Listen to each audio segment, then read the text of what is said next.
Yo cuando me digan empiezo. Cuando quieras. Bueno, pues ya me dan el pistoletazo de salida, con lo cual hoy es un día de celebración porque ha venido Mar Carrillo de Albornoz a presentar su libro después de la piscina. Estamos aquí en la librería Alberti. Os saludo a todos los que habéis venido a verla y también saludo a los que estáis al otro lado. Doy las gracias a los libreros, como siempre, de Alberti, porque nos cuidan muchísimo, a mí y a todos los libros de Tres Hermanas. Tengo un catálogo ya muy hondo y muy trabajado. Cumplimos 9 años de existencia el 9 de diciembre y bueno, pues una manera de celebrarlo es con el relato, con Mar y con Eloy, que es un autor ya consagrado en el género del cuento, que me abrió los ojos con la literatura de Mar, y yo solo quiero que vosotros, vosotras y los lectores y lectoras que estáis viéndonos ya al otro lado entendáis por qué he publicado este libro de cuentos, sobre todo por ese amor a la palabra, al lenguaje. Me parece que Mar utiliza siempre un vocabulario preciso, onírico y evocador, y a mí eso me llamó muchísimo la atención, ya más allá de las palabras elogiosas de Eloy Tizón. Sin más preámbulo ni dilación, porque sé que luego estos eventos se alargan, porque siempre gozan de un interés hermoso del público. Doy la palabra a Eloy, si te parece, y nada, bienvenidos y bienvenidas a todos.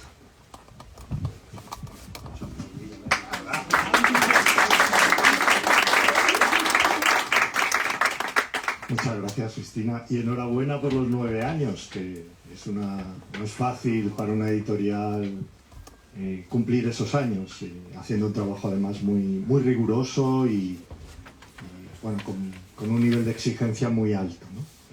Yo también me uno a las buenas tardes. Muchísimas gracias por acompañarnos. Muchísimas gracias a la librería Alberti, que siempre nos acoge con muchísima hospitalidad y mucho cariño. Y gracias, Mar, por confiar en mí a la hora de acompañarte en la presentación de tu libro. Yo tengo algunas cosas anotadas para preguntarte, si te parece bien, y tú las respondes o respondes lo que quieras en torno a tu libro, ¿no? Bueno, nosotros nos conocemos ya desde hace bastantes años, así a lo tonto va pasando el tiempo, y aunque muchos sois amigos, conocidos, personas cercanas de Mar, sí quería al menos recordar que Mar tiene una publicación anterior, un libro también de cuentos que se llama Arcilla Azul, que publicaste en 2009 y que yo he estado mirando en mi diario y resulta que lo presentamos el 4 de noviembre, o sea, casi en la misma fecha. Han pasado 15 años desde entonces, por la relación que hemos tenido. Yo sé que tú has seguido escribiendo, has seguido asistiendo a talleres, a seminarios y demás, y sin embargo te has mostrado más discreta o más reacia a la hora de publicar, de volver a publicar, ¿no? Al menos hasta ahora, que ha aparecido después de La piscina, que podemos considerar que es casi tu primer libro. No sé si tú tendrás esa percepción. Lo digo porque, bueno, publicas en un editorial de primerísimo nivel como es Tres Hermanas. Tu anterior publicación fue en un sello, digamos, más discreto, más minoritario. Entonces la pregunta que te voy a hacer, si quieres, para empezar un poco a abrir el fuego, es ¿qué ha pasado antes de La piscina? ¿Cómo han sido estos años? Si han sido años de crecimiento, de aprendizaje, de sentir que no te apetecía publicar. No sé, ¿cómo has visto tu evolución como narradora y como nadadora, también diría, haciendo un poco el juego de palabras con la cubierta del libro? Bueno, voy a empezar saludando, primero dando las gracias a Cristina, mi editora. Gracias por haber confiado en Después de La piscina. Gracias también a Lola y a todas las personas que trabajan aquí en la librería Alberti. Gracias, por supuesto, a Eloy por acompañarme esta tarde. Y gracias a todos los que estáis aquí, los que habéis querido estar conmigo, algunos familia, amigos, algunos que habéis venido desde muy lejos, desde Canarias, desde Galicia, desde Granada.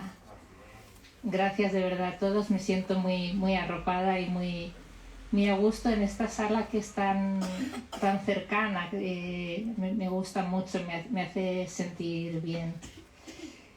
Y bueno, la historia de la escritura.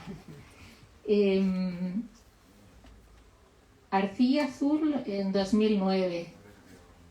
No reniego de Arcilla Azul, tuvo su momento Arcilla Azul, pero sí que he cambiado, yo he cambiado mucho como escritora y como mujer, claro, porque han pasado 15 años. Me he seguido formando siempre, soy una apasionada de los talleres de escritura y quien me conoce lo sabe.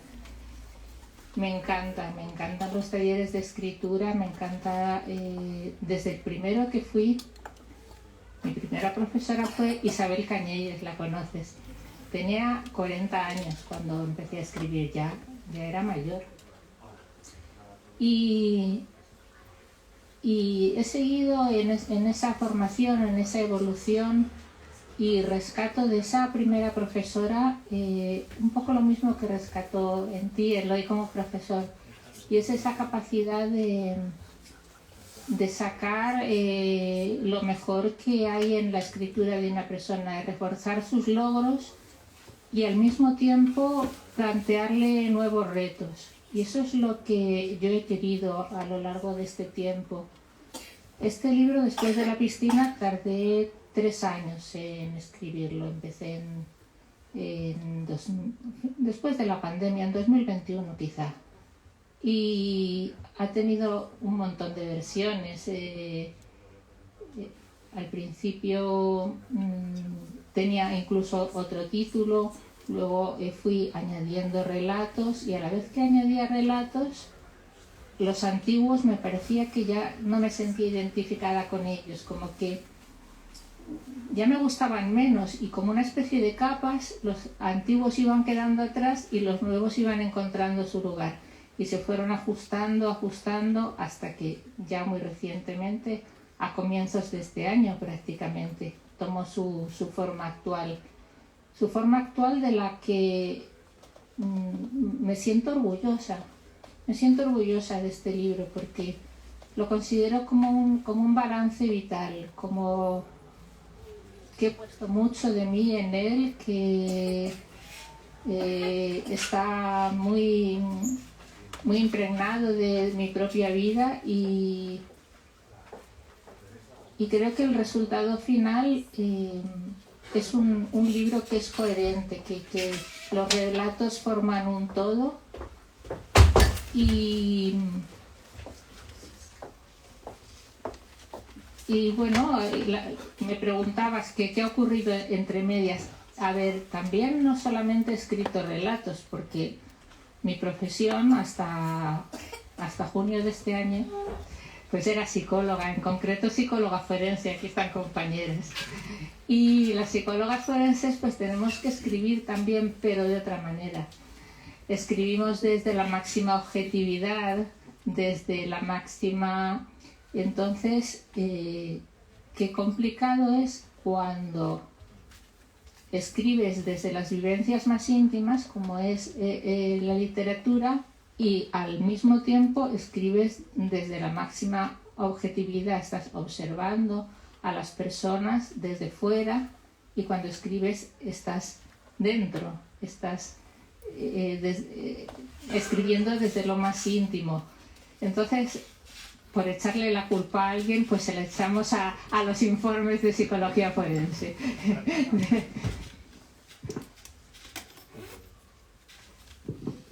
Sí, me parece muy bien que le echen la culpa a la psicología de todo lo que nos pasa.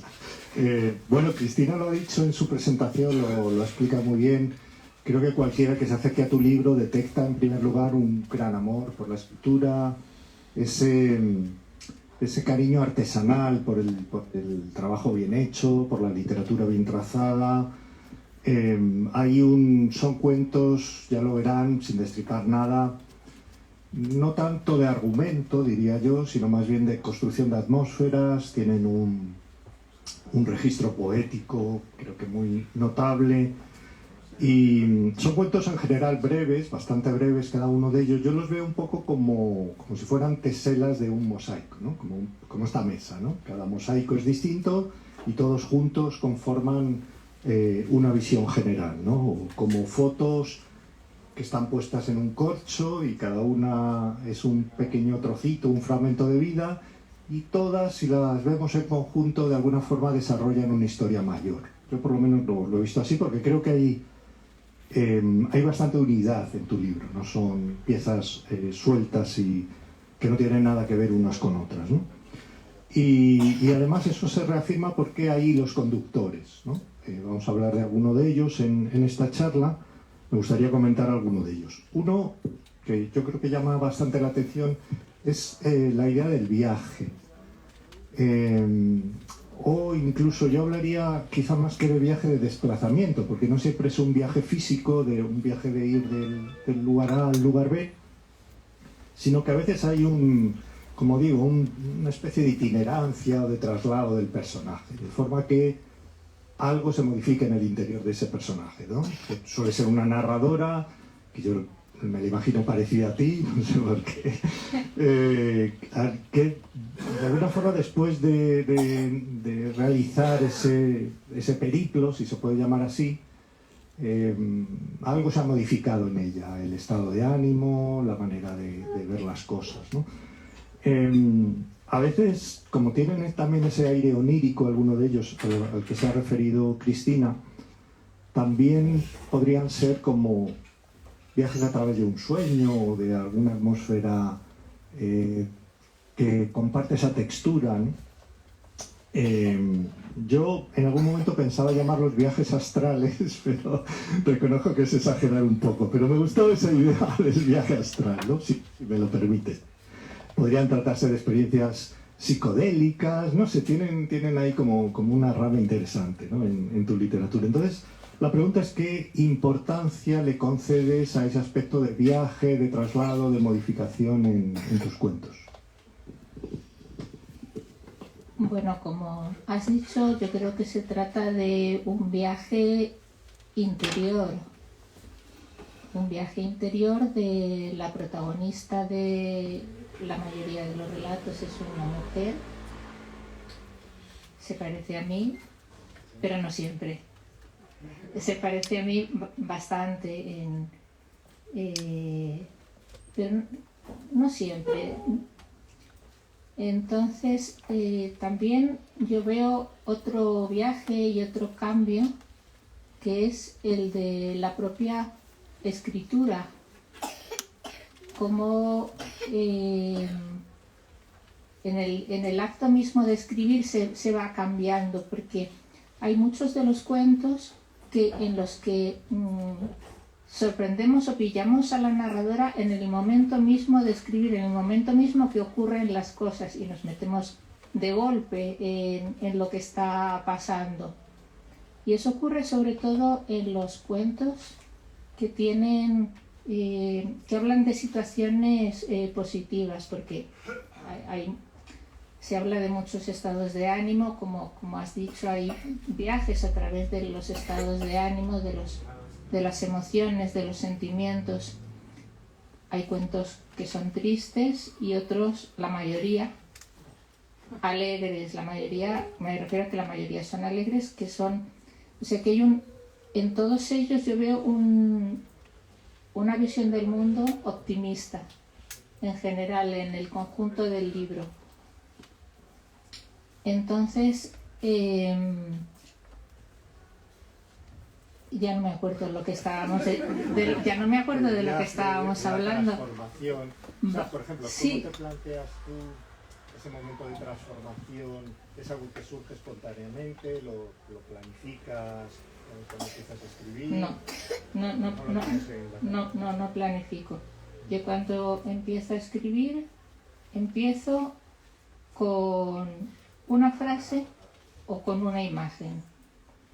Entonces, empieza esa frase, hay que encontrarla y luego continúo a través de una serie de asociaciones, de química entre las palabras que se van sucediendo en el mismo momento, pero yo nunca sé hacia dónde voy, lo descubro al final, y ese descubrimiento, esa sorpresa me encanta. Eso es quizá lo que más me gusta del hecho de escribir, el irme sorprendiendo con lo que me encuentro. Me gustan cuando un cuento me da lo que yo no espero, lo que no me imaginaba que iba a llegar por ahí.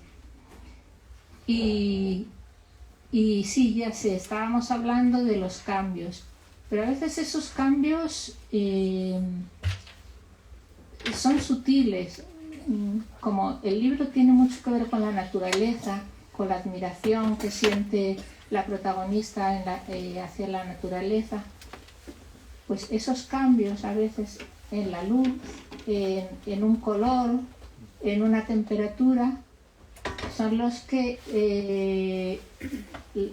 nos llevan a esos cambios de los estados de ánimo, que no hace falta que haya grandes acontecimientos que cambian, como has dicho antes, ¿no? Que eran sobre todo cuentos atmosféricos más que grandes aventuras, la aventura siempre interior.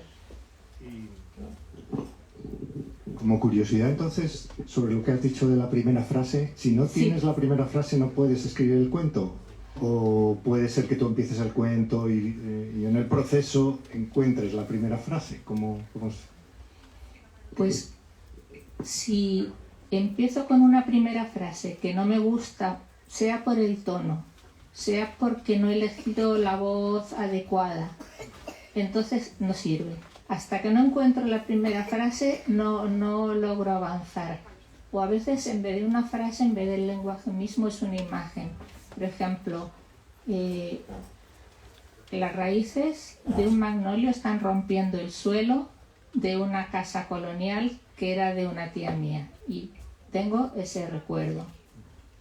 Y entonces, a partir de esa imagen, busco cómo empezar. Pero siempre necesito esa frase inicial que a lo mejor luego, cuando el relato está terminado, a lo mejor ya la quito, pero necesito, porque esa frase me da como el tono para seguir, y si no me gusta no logro avanzar. Otro aspecto que creo que debemos hablar es del elemento sensorial, que creo que es muy poderoso en tu prosa. Tus cuentos son poéticos, hemos dicho, yo diría que son sutiles, son delicados, como una labor de costura. De hecho hay mucha referencia a los tejidos, a las telas. Das a entender que es un mundo que te apasiona, que te fascina. Y, por supuesto, como decía, la importancia de lo sensorial, ¿no? Es un libro que tiene mucho verano, mucho sol, mucho viento, mucha playa, mucho mar, ¿no?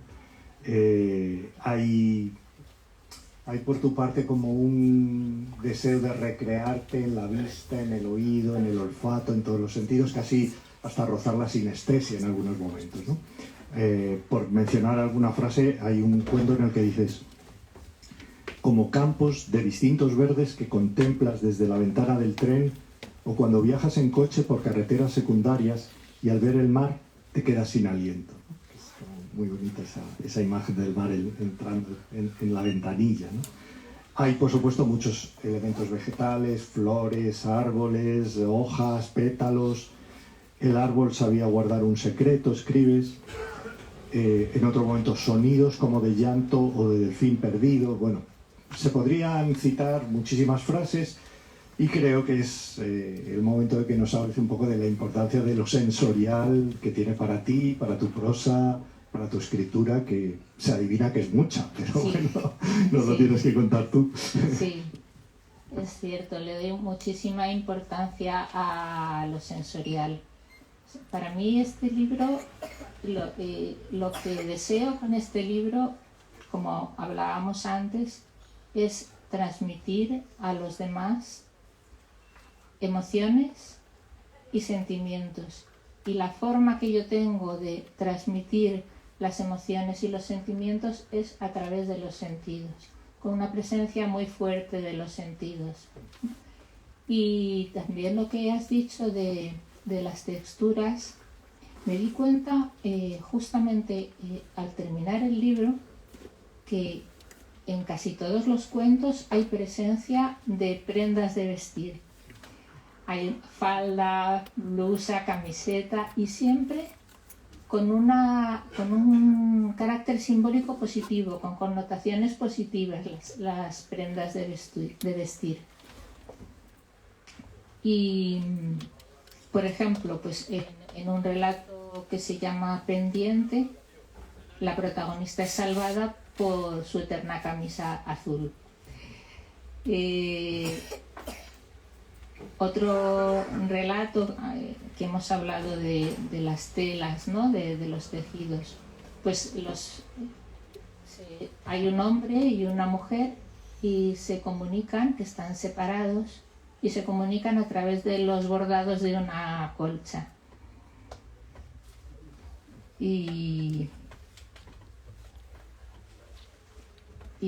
bueno, pues eso es que tienen una gran importancia para mí. Necesitas para escribir, o sea, para mí es un pilar fundamental, sí. Creo que se nota al leerlo, pero bueno, sí. Quería oírlo de tu voz. Sí. Hay un cuento que se titula Espacio Interior, en el que describes la pulsión de la narradora por hacer limpieza en su casa, ¿no? Esos momentos que a todos nos acometen de vez en cuando, nos ponemos a tirar cosas, cajas, trastos inservibles, nada les sirve, ¿no? Resulta que esa misma mujer, la que hace limpieza, escribe un poema que también quita tantas palabras que al final, dice ella misma, no se entiende, ¿no? Tu prosa, por otro lado, o por el mismo lado, no lo sé, se caracteriza por la contención. Creo que eres muy enemiga de la verborrea, del llenar espacios y páginas porque sí, ¿no? Es una prosa como muy elaborada, muy depurada, diría, ¿no? Como que da la sensación de que lo has limpiado y has dejado solo lo esencial, lo que es esencial para ti, ¿no? Si admitimos la lectura de este cuento, Espacio Interior, como una especie de metáfora de la escritura, quería preguntarte si te parece que eso, hacer limpieza, eliminar trastos, tirar, es consustancial al acto de escribir. ¿Y dónde está el límite a la hora de quitar palabras? Porque claro, algún límite hay, entiendo. Y por último, como una pregunta derivada de esta, ese grado de depuración tan alto al que tú llegas, ¿es para ti un punto de llegada o un punto de partida? O sea, ¿partes de ahí o es algo que consigues a base de podar? Ese punto de depuración lo consigo a base de corregir, pero también en mi propia respiración está el texto breve. Creo que me costaría muchísimo escribir textos muy largos, aunque todo es probar, por supuesto, hay que ir probando. Pero mi respiración natural es un texto que se hace de una sola vez o de dos. Y en esos textos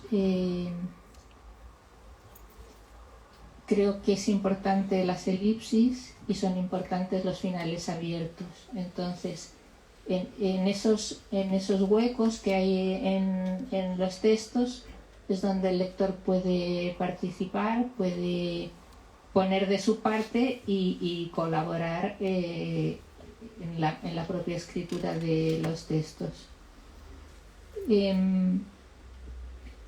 Pero yo creo que sobre todo la brevedad, además de lo que he dicho de las correcciones, tiene que ver con mi propia respiración como escritora.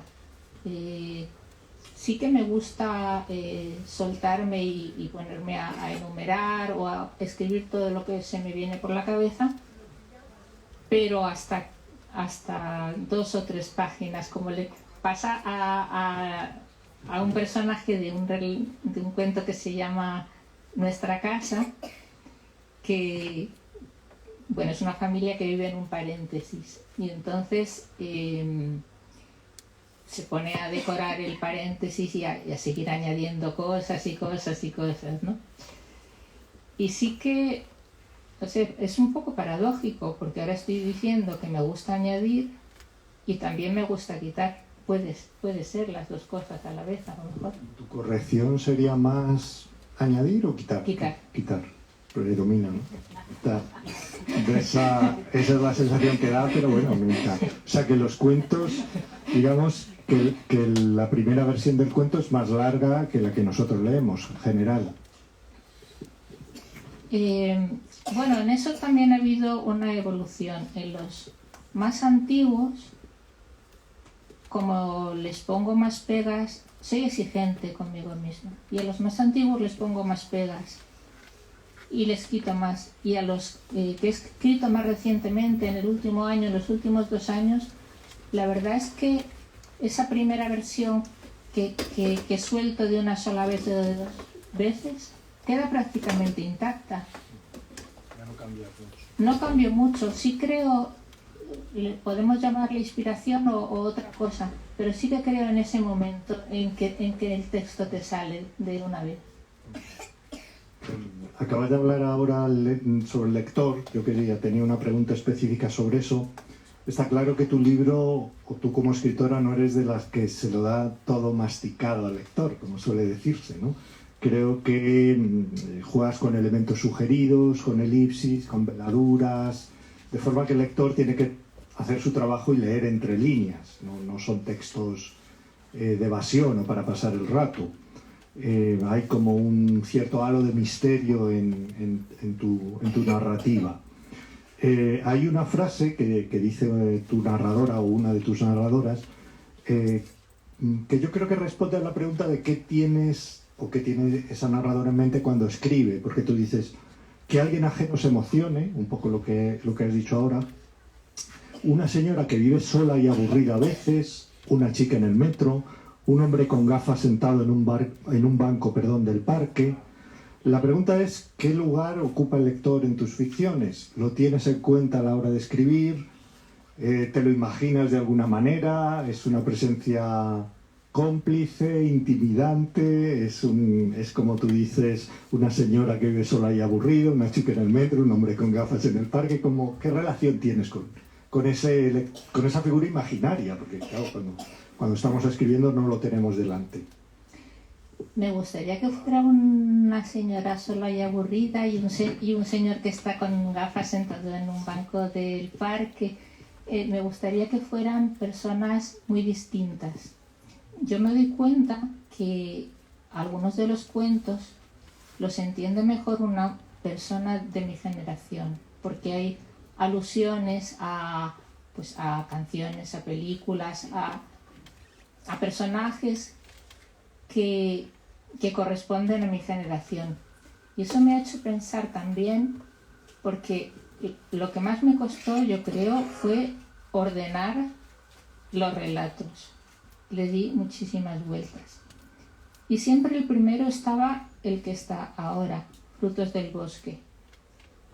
Y cuando he tenido algún feedback de lectores, entran en el segundo. Ese primero, que es metaliterario y que es bastante generacional, cuesta un poco. Y yo pensé, bueno, ya no puedo volver atrás, ya está hecho. Cristina me asesinaría, a lo mejor. Le digo, no, Cristina, perdona, que ahora el que está el primero lo vamos a poner al último. Pero me pregunto si acerté al poner, porque exige un esfuerzo un poco más grande, ese primero. Entonces está bien que el lector haga un esfuerzo, pero como también quiero llegar a mucha gente, quizá hubiera sido mejor empezar por el segundo. Dejo ahí la pregunta. Vale. También te vas como anticipando a cosas que tenía previsto preguntarte. Gracioso, porque tenía una pregunta y está aquí escrito sobre ese primer cuento. En el sentido, a mí sí me parece que es un buen arranque del libro porque marca de alguna forma tu territorio literario. Es un cuento que está entre la realidad y la ficción y creo que tu narrativa está entre la realidad y ficción. Entonces el primer cuento es como una declaración de intenciones porque tiene algo de jardín, de Borges, de senderos que se bifurcan, ¿no? Hay una narradora que es una especie de Alicia en el País de las Maravillas, donde tiene que tomar decisiones y en función de la puerta que abre, si se puede decir así, pues da paso a una ficción de unas características o de otras, ¿no? Ese gesto de tomar decisiones, que yo lo veo muy relacionado con la literatura, porque quería preguntarte si para ti escribir es justamente eso, tomar decisiones. Y si puedes decirme qué decisiones has tomado en tu escritura y qué otras puertas has preferido tener cerradas porque son caminos que no te interesan. Bien. La decisión más importante yo creo que se refiere a la intención de este libro. Es una intención, como he dicho antes, que se relaciona con una visión del mundo optimista. Entonces, por eso aquellos relatos que son más graves, los temas que tocan, que hablan, porque también se habla de cosas tristes, de la pérdida de una persona querida, de la separación, del divorcio,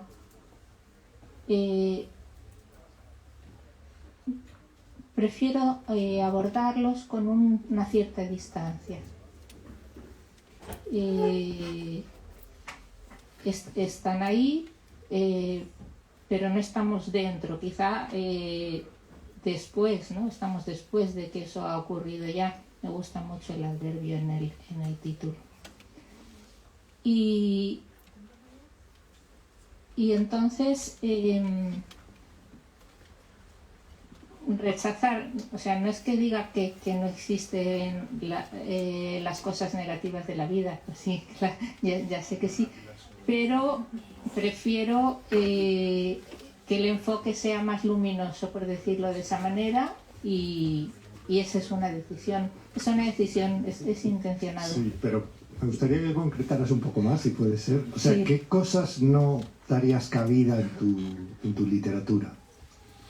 Pues lo que sea sórdido, porque, por ejemplo, hablo de la naturaleza, y la naturaleza puede curar el dolor. El dolor existe, pero puede tener cura. Entonces, lo dramático, digamos que regodearse o insistir en lo doloroso, no le veo sentido. La violencia, quizá. La violencia tampoco le veo sentido escribir sobre ello, que yo sé que existe la violencia y respeto a autoras y autores que sus textos están llenos de violencia, pero esa es una decisión que he tomado. Otra pregunta que tenía, que te has anticipado un poco, es cuando has dicho que el libro tenía algo generacional, sobre todo en las referencias. Hay algunas, tu libro hay salpicadas, guiños, para que sepamos, creo, autores que por dónde van, ¿no? Por dónde van tus gustos. Hay algunas explícitas, hay una alusión a Julio Cortázar, que entiendo que es un escritor que te gusta, o al director de cine Wong Kar-wai, que es autor de una película maravillosa que se llama In the Mood for Love, que creo que compartimos el cariño y el amor por esa película. Estos son dos de los artistas que te motivan, que te nutren. ¿Hay más nombres que te apetezca compartir o referencias de libros que te han marcado, películas, música, lo que quieras? Pues la cita que hay al comienzo del libro es del escritor Christian Bogan. Para mí fue un flechazo este autor. Fue un amor a... Vale. Voy a coger otra.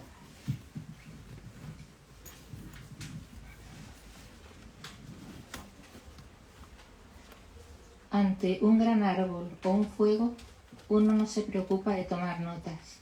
Se aprende en silencio y poco a poco, pues la lección es larga y el maestro paciente a convertirse en un gran árbol, o al menos en una hoja. o a convertirse en fuego, o al menos en una chispa. Pertenece al libro Autorretrato con Radiador, que, bueno, cuando desde la primera página, como decía, pues fue un amor a primera vista. Y sí... Si hay, digamos, explícitamente señalados como Cortázar o Wong Kar-wai, ¿por qué te atrae? A ver, ¿por qué me hice lectora? Por Cortázar. Tenía 16 años, el primer libro que leí como adulta fue Rayuela. Y... Una puerta difícil. Bueno, a mí me entusiasmó, luego ya pues todo el boom latinoamericano era la época. Entonces, pues Cortázar para mí, aparte de un maestro del cuento, lo sentía, qué pena cuando murió, fue como una persona de la familia, como alguien entrañable, ¿verdad, Gloria? Y luego otro autor al que le dedico una carta de amor es Ray Bradbury. Una carta de amor pues porque le amo, claro.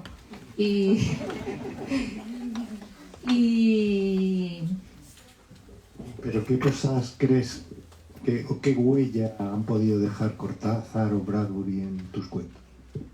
Pues yo creo que Bradbury ha dejado la huella de la sensorialidad. Yo desde que le empecé a leer, aparte de sus obras más conocidas, en otras obras menores es esa visibilidad de lo que escribe que te entra por los ojos. Yo creo que eso me ha influido, queriendo ser como él. También quiero ser como Christian Bobán, ojalá fuera como él. Y de Cortázar yo creo que puede haber influido esa forma de sutilmente meter lo fantástico, entrar en lo fantástico sin grandes aspavientos. Hay algunos cuentos que se meten en terrenos fantásticos con la mayor naturalidad del mundo. Quizá puede venir de él. ¿Algún nombre más que se te ocurra o que quieras añadir o esos consideras que son los principales? Pues es imposible ahora mismo, es imposible repasar. Cuando terminemos te acordarás de 15. No, sí, es que serían demasiados los escritores. A mí me encanta la lectura desde muy joven, entonces lo que pasa es que lees de una manera y luego cuando eres escritora pues lees de otra manera y subrayas y lo vives intensamente. ¿Has vuelto a esas lecturas de los 16 años, a Cortázar, a Bradbury, luego de adulta? Bradbury lo he leído de adulta. A Bradbury lo he leído de adulta y no solamente la ficción, sino un libro que se llama El Zen del arte de escribir, es fantástico como un manual de escritura. Y Cortázar, mientras que los cuentos para mí siguen en un lugar muy alto, Rayuela reconozco que cuando lo volví a leer de adulta ya no me hizo el mismo impacto claro, porque somos otros lectores cuando va cambiando, cuando sí, cambia la edad. Bueno, yo tengo una última pregunta, no sé si luego alguien va a querer preguntar o tú quieres que te pregunten o no lo sé, pero sí vamos a dejarle tiempo por lo menos para que Mar firme a todos los que habéis venido. Entonces, mi última pregunta es, terminas un cuento diciendo, un mirlo se ha posado en nuestra rama y luego vuela a otra más alta. Ella lo mira como un acontecimiento. Y en otro cuento afirmas, la belleza está por todas partes. Son frases con mucho peso, ¿no? Esa manera de mirar el mundo como a favor de la epifanía, vamos a decir, del casi del éxtasis, del trance, de la conciencia de la belleza.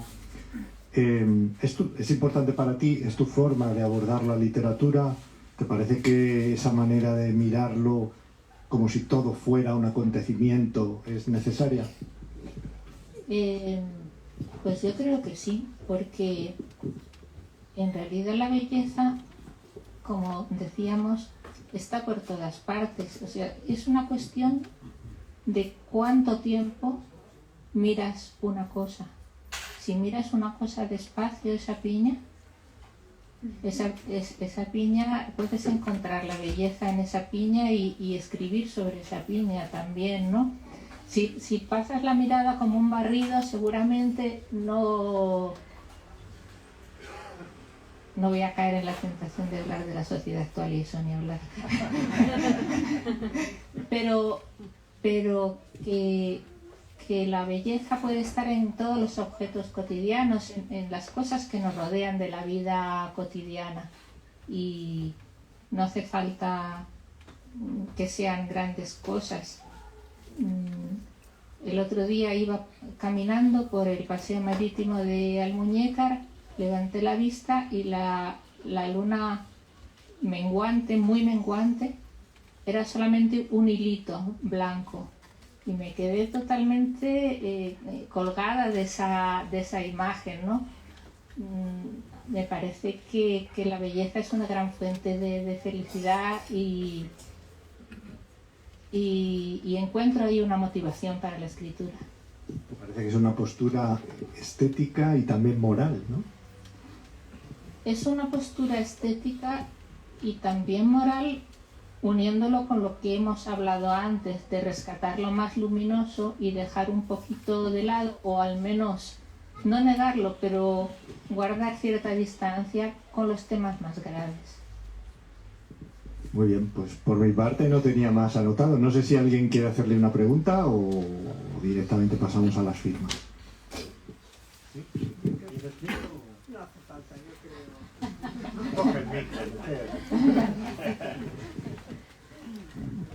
Nada, pues me da un poco de vergüenza ahora que he cogido el micro. Yo quería preguntarte si nunca has pensado en escribir poesía, o a lo mejor la escribes y no se ha publicado, o yo no te he leído por lo menos. Es que no me atrevo. No te atreves. No me atrevo. Tampoco me parece que haya una diferencia tan enorme Sí, entre eso es que es muy poético. Eso ya podríamos hablar horas y horas sobre la frontera entre los géneros, pero también es cuestión gráfica, ¿no? Hay Sí, uno de abrir los... la mente y pensar que eso puede ser una poesía, un relato. Sí, ¿no? exactamente. Ya. Pero bueno, quería saber si habías pensado en hacerlo gráficamente, que parece más poético. Me da como vergüenza. Ya. Bueno, nada, pues leeremos tus cuentos con gusto. ¿Alguien más quiere preguntar? ¿Alguna duda o curiosidad? Bueno, pues si no hay preguntas, os dejamos charlar un ratito con Mar y que os firme su libro. Muchísimas gracias. Gracias.